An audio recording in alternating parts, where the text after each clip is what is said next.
Hey, what's going on, family? How you guys doing? I'm hoping everybody is doing well. If you're not, I'm hoping you sincerely do better. I'm pretty excited right now. I just found out that my bro Mills, he just called me. He's out, y'all. He's out of jail. They let him out. So he did 6 months in George Bailey in San Diego, California, and they finally let him out. So I'm glad because they wanted to give him like 2 years. So that makes me feel really, really good knowing that he's out. And I'm just gonna try my best to, what I'm saying, like to help him out as much as I can while he's, what I'm saying, trying to get another job and trying to figure out where he's gonna lay his head and how he's gonna operate. So, man, I'm grateful that he's out. I'm just really grateful. So, with all that being said, let me go ahead and jump into the story here. I want to read to you from ABC News. It's an article that's talking about Representative Ilhan Omar. Now, they say the House is to vote to condemn anti-Semitism and indirect rebuke in reference to Representative Ilhan Omar. So here we go. Congressional Democrats are crafting a resolution condemning anti-Semitism in an indirect but public rebuke of one of their own, Representative Ilhan Omar, after the latest in a series of remarks she's made about Israel and its American supporters that have generated a blitz of criticism.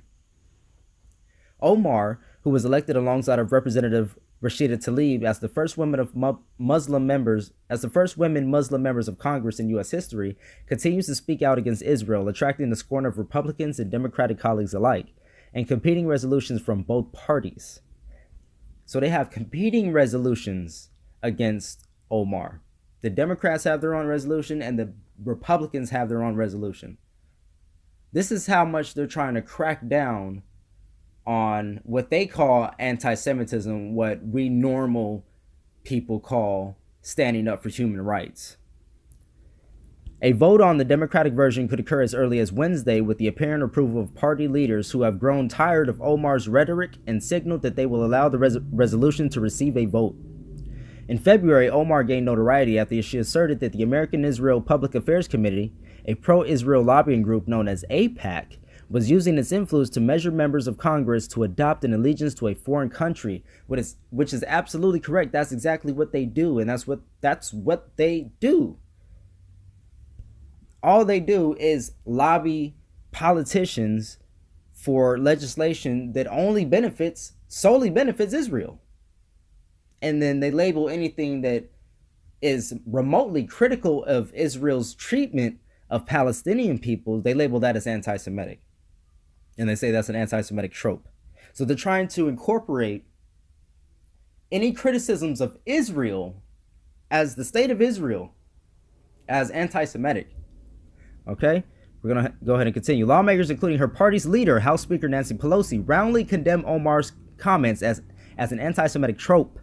And Republicans subsequently deployed a procedural gambit to force the House, including Omar, to vote February 13th to support an amendment condemning anti-Semitism. So they have a resolution and they're making her vote basically against herself is how they're framing this. That effort passed 424-0, with 2 Republicans voting present and 5 lawmakers skipping the vote. The hullabaloo and media attention led to an increased profile for Omar, who just landed a spot on the cover of Rolling Stone alongside Pelosi, celebrating the new Democratic majority's diversity. But now the Congresswoman says she's facing death threats. Perhaps more shocking, the Minnesota Democrat was featured on an Islamophobic poster at the Republican-sponsored WVGOP Day at the West Virginia State House, tying her to the 9/11 terrorist attacks in 2001. I mean, how fucking despicable is that? Seriously? Seriously? At a West Virginia State House. I mean, what the fuck is wrong with you down there that you think that is appropriate? Come on, people. We got to do better. We got to do better than this. Unlike before, this time Omar is not apologizing and is pushing back hard. Good. Aided by the firepower of other congressional allies like New York Democrat Representative Alexandria Ocasio-Cortez. Good. Ocasio-Cortez wasn't alone in condemning the poster. Representative Nita Lowey, the chair of the House Appropriations Committee, offered her own condemnation of gross Islamophobic stereotypes before she added a dig at Omar, tweeting that anti-Semitic tropes that accuse Jews of dual loyalty are equally painful and must be roundly condemned. Oh. Do like Deb Dilla piano and just shut the fuck up. All right, so then we got a bunch of tweets here. I'm not going to go over there. You guys can probably, they won't let me see the tweets, so I'm going to go ahead and skip them. But there's a bunch of tweets. Everybody likes reporting on tweets, you know, because tweets are big news in 2018, 2019. It's like, I hate that the state of American politics is basically boiled down to who's tweeting what. Let's see. A draft copy of the 4-page Democratic resolution text obtained by ABC News does not name Omar, but summarizes the history of anti-Semitism before rejecting anti-Semitism as hateful expressions of intolerance that are contradictory to the values that define the people of the United States. Air quotes, air quotes. In the meantime, Republicans are enjoying the Democratic distraction, with the president even taking notice in a tweet. Yeah, they won't show me the tweet, so I'll let you guys see if you can see it. I'll leave this article in the description. House Republicans are rallying around their own resolution condemning anti-Semitism and are urging Democrats to use this bill text if/when they hold a vote on a resolution condemning anti-Semitism this week. The GOP's text specifically names Tlaib and Omar, as well as white supremacists including Richard Spencer and Robert Bowers, who killed 11 people at the Tree of Life synagogue shooting last October in Pittsburgh. They're putting Omar and Tlaib on the same list as white supremacist Richard Spencer and Robert Bowers, a mass murderer. Just let that sink in for a little bit, people. Let that sink in for a little bit. That's fucking despicable. Representative Lee Zeldin, a Republican who is Jewish, introduced House Resolution 72 to condemn anti-Israel and anti-Semitic. To condemn anti-Israel and anti-Semitic hatred infiltrating U.S. politics, college campuses, and the halls of Congress. He's claiming more than 100 co-sponsors, including House Minority Leader Kevin McCarthy, Republican Whip Steve Scalise, and Republican Conference Chair Liz Cheney. Anti-Semitic hatred infiltrating U.S. politics. Wow. Zeldin is urging House Democratic leaders to bring his measure to the floor for a vote this weekend, instead citing the latest anti-Semitic trope of Representative Ilhan Omar. Representative Omar's continued peddling of anti-Semitic trope underscores the urgency to take action, Zeldin, Republican of New York, wrote in a statement. I commend my colleagues who have spoken out against her unrelenting, unabashed, anti-Semitic attacks. Representative Omar knows exactly what she is saying and doing and has been hurling these attacks for years. The hatred that regularly pours out of her heart is a cause of the underlying problem with anti-Semitism in the world and absolutely not the answer to it. Zeldin also reiterates that he is still calling on Democratic leaders to remove Omar from the House Foreign Affairs Committee. So I believe we absolutely have to stand with Ilhan Omar.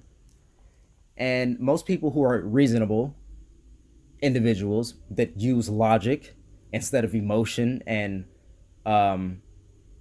gaslighting and, straw manning, these people understand the differences between being anti-Semitic and being pro-human rights.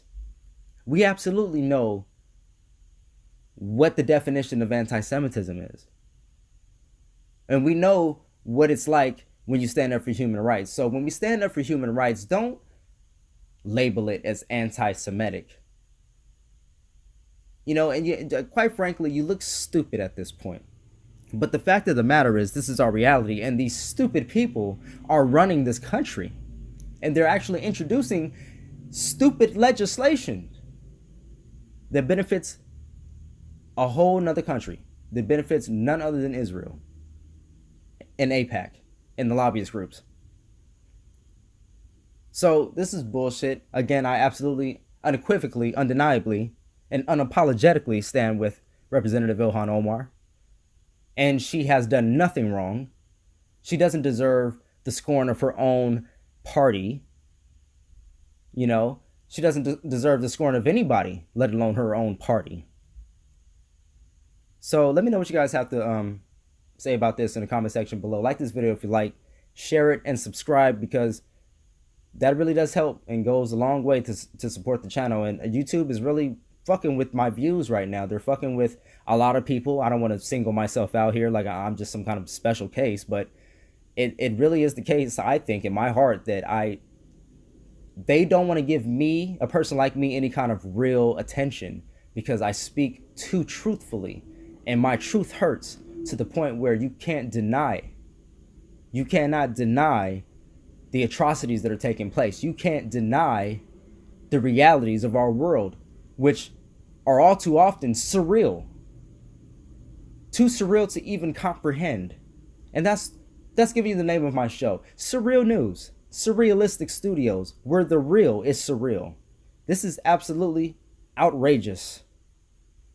But this is where we live, and this is, in the words of Childish Gambino, this is America.